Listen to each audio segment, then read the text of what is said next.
muraho neza. Ubushize twarebeye hamwe amoko atatu y'ibyapa: ibyapa biburira, ibyapa bibuza ndetse n'ibyapa bitegeka. Uyu munsi rero tugiye kurebera hamwe amoko abiri y'ibyapa yarasigaye, harimo ibyapa biyobora ndetse n'ibyapa byo gutambuka mbere. Duhereye ku byapa biyobora, hari aho uzagera ugasanga icyapa kimeze gutya. Iki ni icyapa kiyobora kugeze hafi y'ibitaro. Murabona inyuguti ya H nk'ibisanzwe ivuga hospital, bivuze ngo ugeze ku bitaro. Icyo ubujijwe rero, ubujijwe kuvuza amahoni no gusakurisha moteri.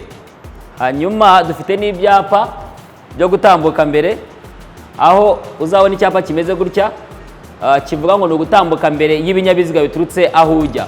Nivuga ngo hari igihe umuhanda azaba ari mutoya, hagomba gutambukamo ikinyabiziga kimwe, bigiye guhura rero iki cyapa kiravuga ngo uyu muntu wo mu ibara ry'umweru afite uburenganzira bwo gutambuka mbere, uyu nguyu umanuka aba ahagaze kuko ari mu mutuku.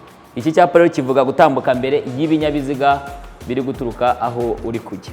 Uru narwo ni urundi rugero rw'icyapa cyo gutanga inzira. Urabona hano hari zebra crossing, kandi hari na feruje yemerera umuyobozi w'ikinyabiziga gukomeza akagenda. Iriya feruje y'umuhondo ni ikivuze, biravuze ngo umuntu utwaye ikinyabiziga wese ashobora kuza agakomeza akagenda amanutse hariya atitaye kuri ziriya z'umutuku na ziriya z'icyatsi. Uriya muhondo rero mwemera gutambuka. Iki cyapa icyo kimaze cyo gutanga inzira, hano hari zebra crossing. Umuyobozi w'ikinyabiziga ntabwo agomba kwitwaza ko agomba gukomeza kurera iriya feruje.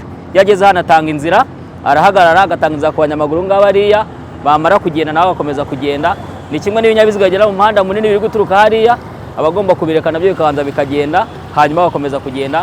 Niyo mpamvu hano hagomba kuba icyapa kivuga ngo tanga inzira. Muri rusange umumaro w'ibyapa byo ku muhanda ni ukumenyesha abagenda mu muhanda uko bagomba kwitwara. Bityo turasaba abakoresha umuhanda kubyubahiriza nk'uko babyigishwa.